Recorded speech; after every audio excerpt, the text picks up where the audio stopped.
Era el año 2019, vivía en un rancho llamado Bella Vista, que se ubicaba por las cumbres de Veracruz. Ahí había crecido. La vida cuando era niño no fue fácil, pues muchas veces mi padre no tenía ni siquiera para darnos de comer. Tenía 8 hermanos.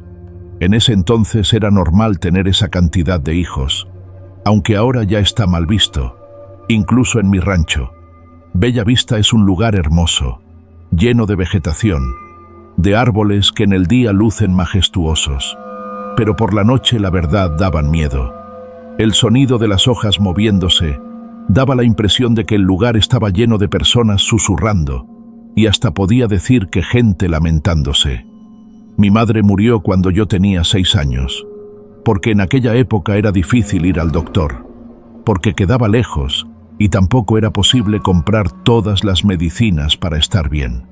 Mi padre ahora nos cuenta que mi mamá dijo que sabía que moriría por ser pobre. Esa época fue muy complicada y triste, para mis hermanos y para mí. Tenía 6 hermanos hombres y 2 hermanas mujeres. Mi padre trabajaba y mi abuela Eustolia era quien nos cuidaba. Ella era una mujer muy enojona y no nos tenía mucha compasión, a pesar de que habíamos perdido a mi madre. De hecho, hasta nos culpaba por su muerte. A veces podía ser muy cruel con nosotros. Mi única felicidad eran mi padre y mis hermanos. Con el que mejor me llevaba era Beto, quien me llevaba por 2 años nada más. La mayor parte del tiempo salíamos a jugar solo él y yo, pero cuando mi abuela se iba a comprar huevos con la vecina, aprovechábamos para jugar todos juntos. Bueno, solo los hombres, porque las niñas jugaban aparte. Mi abuela nos ponía a cuidar a los animales del campo, a ir por el maíz para las tortillas, al molino y cosas bastante pesadas para niños de mi edad. A mi hermano Beto le tocaba cuidar los borregos a las 6 de la tarde más o menos y llevarlos a casa más o menos a las 7 de la noche. Lo acompañaba nuestra mascota, Tommy, un pequeño perro mestizo. Era negro. Su pelo era liso y era muy travieso. Hubo una época en la que recuerdo que Beto llegaba a la casa corriendo y gritando. Decía que había visto a una mujer desnuda levitando en el campo, entre los árboles. A mí me daba mucho miedo, porque sabía que no mentía. Era un niño, y no tenía por qué hacerlo.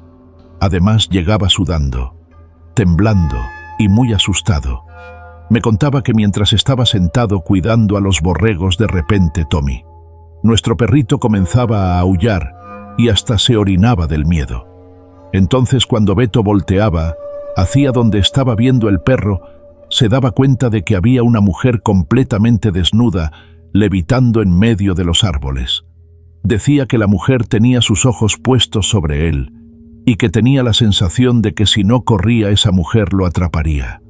Mi abuela lo regañaba y le pegaba con un cable cuando hacía eso, pues decía que no podía dejar a los animales sin vigilancia, porque podrían robárselos. Así que me mandaba a mí o alguno de mis hermanos a ir por los borregos, pero nadie quería ir hacia allá, porque teníamos mucho miedo. No queríamos ver a esa mujer. Entonces decidíamos ir los 5 hermanos hombres por los borregos para que la abuela no descargara su enojo con nosotros pegándonos también. Cuando llegábamos al lugar no había nada. De hecho, el ambiente se sentía bastante normal. Pero ya a las 7 oscurecía, y a nadie le gustaba estar lejos de casa cuando eso sucedía. Fueron muchas ocasiones en las que eso sucedió. Nadie entendía el porqué, y nadie más que Beto había visto a aquella mujer. Pasaron los años, y varias veces se repitió aquel suceso, pero la vida era mejor. Mi padre había conseguido un mejor trabajo, y ya nos alcanzaba para nuestras 3 comidas al día. Aunque eso significara ver a mi papá cada semana y tener que aguantar los malos de mi abuela Eustolia. Así fueron los próximos 3 años. Todo estaba tranquilo, hasta que cumplí 15 cuando todo empeoró. Mi padre se enfermó de gravedad y tuvimos que llevarlo al hospital. Pedimos prestado a un vecino para poder pagar la consulta, pero ahí nos dijeron que debían operarlo si queríamos que se salvara. No sabíamos qué hacer. La operación era sumamente cara y era imposible que consiguiéramos el dinero. Éramos muy pobres. Pasaban los días y no sabíamos qué hacer. Teníamos a mi padre en casa, lo cuidábamos y hacíamos todo lo que podíamos para que no sufriera. Pero era una tortura verlo así. Mi abuela trató de juntar dinero con los vecinos, pero lo que recaudó no alcanzaba para la operación. Además, mi padre era el hombre de la casa, quien trabajaba y solventaba los gastos, así que todo estaba muy mal. Pero un día Beto me dijo que debía ir al campo a resolver unas cosas y la verdad, yo no le tomé importancia. Al cabo de unas horas, cuando ya había caído la noche, volvió. Nos dijo que preparáramos a mi padre, que lo llevaríamos al hospital para que al día siguiente lo operaran. Todos estábamos sorprendidos y le preguntamos que sí había conseguido el dinero y dijo que sí. Pero cuando le preguntamos que de dónde lo había sacado, nos dijo que eso era lo de menos. Preparamos todo y los vecinos, quienes tenían una camioneta muy vieja, nos llevaron al hospital más cercano. Todo el camino me pregunté que de dónde había sacado ese dinero Beto. No tenía sentido. Como ya había dicho, era casi imposible. Nadie en el pueblo tenía esa cantidad. Seguro mi hermano estaba metido en algo malo. Al día siguiente operaron a mi padre, y mientras esperábamos que saliera le pregunté a Beto en privado que de dónde había sacado el dinero. Él me dijo que eso no importaba, que lo importante era que nuestro padre estaría bien. También me dijo que en un año él cumpliría 18 y que empezaría a buscar un trabajo para ayudar a la familia. Decidí ya no preguntar más, porque sabía que no me iba a decir por más que insistiera. Pasados los días y mi padre comenzó a recuperarse. Claro que debía pasar varios días recuperándose, pero todos estábamos más tranquilos y felices porque por un momento creí que le pasaría lo mismo que a mi madre.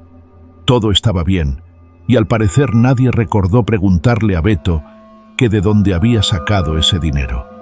Una tarde Beto y yo salimos a buscar a Tommy, nuestro pequeño perrito, porque se había escapado. Caminamos entre los grandes árboles y platicamos mucho, como cuando éramos niños.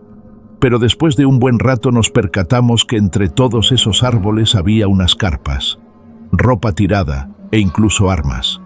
Mi hermano me dijo que seguramente eran de algún cartel, que sus amigos le habían contado que ya habían llegado a Bella Vista y que estaban reclutando gente. Yo me asusté y le dije que nos fuéramos de ahí. Él asintió moviendo la cabeza, pero se quedó unos minutos más mirando. Parecía que no había nadie. Le toqué el hombro y le repetí que debíamos irnos. De regreso tuvimos la suerte de encontrar a nuestra mascota, así que todo había valido la pena. Cada día parecía mejor para nuestra familia después de eso, hasta que un día algo cambió. Me di cuenta de que mi hermano Beto salía cada vez más y llegaba muy tarde. Él decía que era porque estaba buscando trabajo, pero yo lo conocía bien y sabía que había algo más que eso. Una noche, mientras esperaba a Beto, me quedé dormido y en mis sueños lo vi. Estaba frente a frente con esa mujer que describía que veía cuando iba a cuidar a los borregos.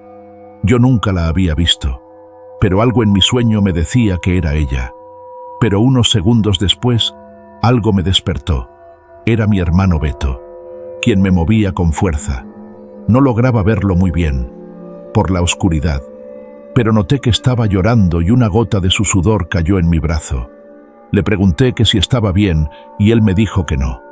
Me dijo que saliéramos y que afuera podría contarme. Salimos y nos alumbramos con una vela.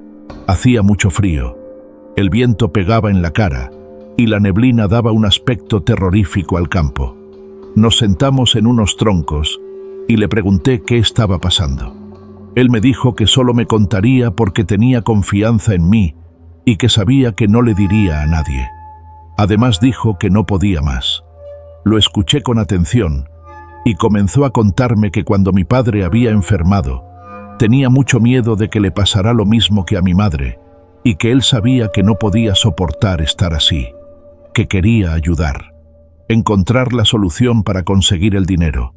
Me dijo que un amigo suyo que vivía en el pueblo le dijo que podía pedirle al diablo que lo ayudará y que si le ofrecía algo lo suficientemente jugoso a cambio, el diablo podría ayudarlo. Cuando dijo eso, Abrí mis ojos sorprendido y le pregunté que si acaso estaba loco. Pero él me interrumpió. Me dijo que como no tenía otra opción, le hizo caso a su amigo, y una noche pidió al diablo varias veces que lo ayudara, hasta que se quedó dormido y comenzó a soñar con la mujer que le evitaba y que lo atormentaba cuando cuidaba a los borregos. En su sueño, esa mujer se acercaba a él y le decía que debía ir a verla al día siguiente al campo para poder cumplirle su petición. Cuando despertó, sabía que debía hacerlo, y más aún cuando vio cómo estaba mi padre. Con miedo fue al lugar donde siempre veía a esa mujer, a la misma hora en la que lo mandaban a cuidar a los borregos, y esperó unos minutos muriéndose del miedo. En el momento en que estaba decidido a irse, escuchó algo entre los árboles, y cuando entrecerró los ojos para ver mejor, se dio cuenta de que era aquella mujer acercándose poco a poco a él. El terror se estaba apoderando de sus piernas y quería huir corriendo de ahí. Pero el deseo de ver bien a nuestro padre pudo más, y aún con lágrimas en sus ojos se quedó. Me contó que esa mujer se veía 1000 veces más espantosa de cerca, que en sus ojos había dientes y que en su boca sangre y tenía un olor putrefacto. Estaba desnuda, y su piel era casi verdosa. La mujer le dijo con una voz de otro mundo que el Satanás la había mandado y que le concedería el favor solo si él le daba un sacrificio humano. El dinero que necesitaba estaba enterrado justo ahí, pero si lo tomaba debía estar consciente de que debía entregar su sacrificio. Pero si lo tomaba y no entregaba lo que el diablo le pedía, entonces uno de nuestros hermanos moriría e iría directo al infierno. En el momento en que quise interrumpir a Beto, él me dijo que lo dejará terminar y siguió con su relato contándome que como no tenía idea de qué hacer desenterró el dinero, que era justamente lo que necesitaban para la operación de nuestro padre y que aunque tenía miedo sabía que debía cumplirle al diablo. No quería que se cobrara solo con alguien de su familia. Así que recordó cuando habíamos ido a buscar a Tommy y fue de nuevo esperando ver a los sicarios, para pedirles trabajo y así cumplir su cometido, sin que él mismo decidiera a quién matar. Esas personas le dieron el trabajo y le dijeron que debía matar al dueño de una miscelánea en la ciudad, porque no había querido pagar derecho de piso. Beto estaba decidido a hacerlo. Sabía que no tenía opción, pero cuando estuvo frente a frente con esa persona, se dio cuenta de que le iba a costar mucho. Llevaba una capucha que escondía su rostro, y con lágrimas en los ojos le dijo al Señor que él no quería hacerlo, pero que no tenía opción, y lo llevó hasta una de sus bodegas y lo mató, mientras todos sus trabajadores escuchaban. En el momento en que mi hermano terminó la última palabra le grité que si acaso estaba loco. Era imposible que todo lo que me estaba contando fuera real. Simplemente no podía creerlo. Mi hermano me abrazó y comenzó a llorar. Me dijo que lo sentía, pero que no tuvo opción. Era la única manera en la que el diablo no se llevaría a alguien de la familia. Viendo cómo se encontraba le dije que no se preocupara, que solo debía dejar de ir con esas personas que lo mandaron a matar a ese pobre hombre y que haríamos como si nada hubiera pasado. Volveríamos a ser la familia feliz de antes. Quizá en el pasado no valorábamos nuestras vidas, pero en ese momento nos dimos cuenta de que a pesar de ser pobres y de tener una abuela regañona, siempre habíamos sido niños felices. Beto me prometió no volver con aquellos sicarios y estar tranquilo en casa. Yo me encargaría de que nada de eso saliera a la luz. Nos fuimos a dormir después del abrazo y prometimos jamás mencionar nada. Estábamos más tranquilos, pero eso era porque no sabíamos qué pasaría después, algo que incluso en el presente sigue repercutiendo en nuestras vidas. Fueron 2 semanas de paz. Todo había vuelto a la normalidad, hasta que un día mi padre mandó a mi hermano a comprar maíz al centro del pueblo. Eran más o menos las 5 de la tarde. Pasó 1 hora y no volvía. Pasaron 2 y nada. Luego 4, y fue ahí cuando decidimos ir a buscarlo. Pero cuando llegamos a la tienda del centro, nos dijeron que Beto no había estado ahí. Me asusté y comencé a preguntar en los alrededores, pero nada. Mis hermanos, al verme tan preocupado, estaban totalmente confundidos. Me dijeron que me mantuviera tranquilo, que seguro Beto se había ido con algún amigo a jugar fútbol o algo así. Pero yo no los escuchaba. Solo pensaba en la mujer levitando en el campo, el pacto que mi hermano había hecho con Satanás y en el cartel que habitaba en Bella Vista. Beto corría peligro y yo no quería que nada malo le sucediera.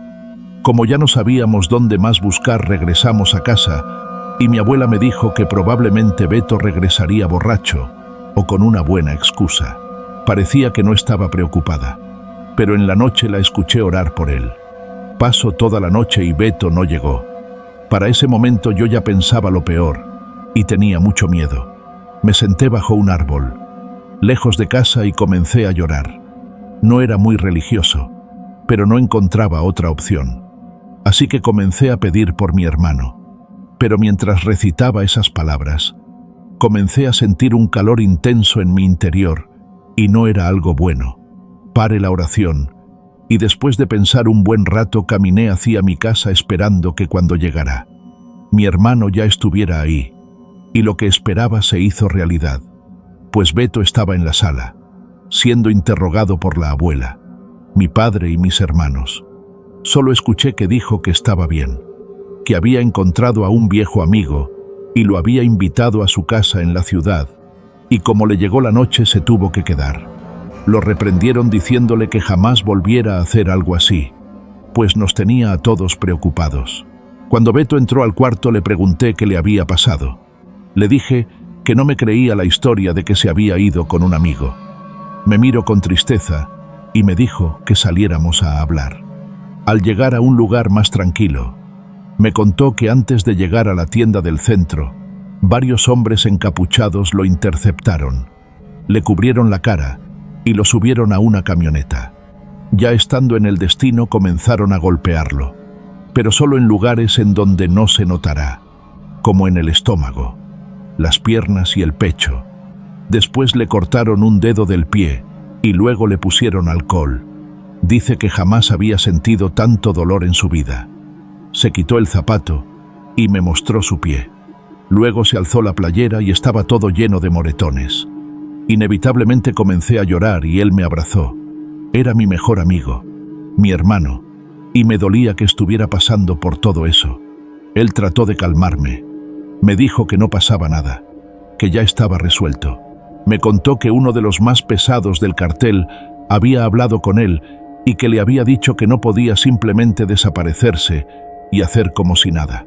Si ya había entrado a ese mundo jamás podía salir, solo muerto. Pude ver su expresión de miedo, de resignación y de tristeza. Esa tarde nos tiramos en el pasto, sabiendo que nada volvería a ser igual jamás. Pasaron los años y mi abuela murió. Ella jamás supo que su nieto era parte de los sicarios del pueblo, y eso era un alivio. Luego yo me vine a vivir a la ciudad y me traje a mi padre. Encontré un trabajo bastante decente en una fábrica de zapatos, y mis hermanos igual. Dejamos el pasado en aquel ranchito hermoso que un día nos vio nacer. Todos menos Beto. Él se quedó en Bella Vista, compró una casa y nunca sentó cabeza hasta el día de hoy. Tiene hijos por todo el pueblo y sigue trabajando en lo mismo. Siempre que puedo lo visitó o me visita. Me cuenta cómo le va en el negocio y la verdad es que desde hace muchos años sus ojos ya no tienen brillo. Sus labios están secos. Simplemente ya no es el mismo, pero yo siempre lo voy a querer. Él siempre será mi hermano, y entiendo su cambio. Beto no tuvo opción, y todo lo hizo por su familia, porque puso a mi padre antes que a él mismo, y eso siempre se lo voy a agradecer. Muchas veces me contó que había vuelto a ver a la mujer levitando cerca de su casa, y que temía que algún día fuera por él. Sabía que estando en ese mundo todo era posible. Había ayudado mucho al pueblo, daba despensas, incluso dinero a los más necesitados. Las personas de ahí lo querían mucho y hasta llegaron a nominarlo para ser presidente. Pero nunca pasó. Su apodo era Metra y sigue ahí. No tiene opción. ¿Quién diría que ya no le debe nada al diablo? Pero sí a un cartel. Y bueno, Esa es la historia de mi familia, más específicamente de mi hermano. La pobreza nos quitó a mi madre, pero gracias a él tenemos a mi padre.